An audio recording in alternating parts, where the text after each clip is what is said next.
नमस्कार प्रेक्षकांनो, राशीच्या माध्यमातून मी शिल्पा देशमुख परत आपल्या भेटीस आली आहे घेऊन एक अत्यंत वास्तववादी कविता जिचं शीर्षक आहे वारे राजकारण। अर्चना देवरे लिखित ही कविता आहे।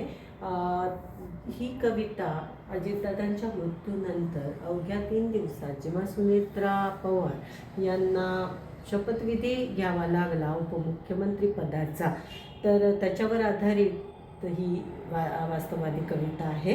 ऐका तर मग वारे राजकारण। ती राख अजूनही त्या सुनेत्राताईंच्या साडीला चिकटलेली आहे। ती राख अजूनही तिच्या डोळ्यात जळत आहे। तिच्या कपाळावरचं कुंकू पुसलं गेलं, पण मनातल्या आगीचा डाग कोण पुसणार?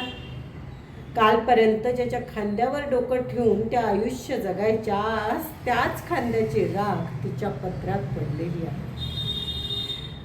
रडून संपत नाही ते दुःख, आक्रोश करूनही हलकं होत नाही ते ओझं, आणि अशा वेळेस मंत्रिपदाची शपथ। वारे राजकारण।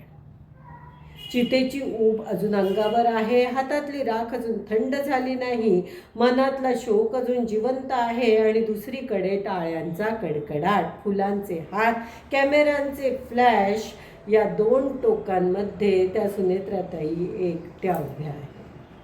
तिला सत्ता नको आहे, तिला सिंहासन नको आहे, तिला फक्त एक खांदा हवा आहे ज्यावर डोकं ठेवून मनसोक्त रडता येईल। पण राजकारणाला अश्रूंची किंमत नसते, ते फक्त संधी पाहत असते।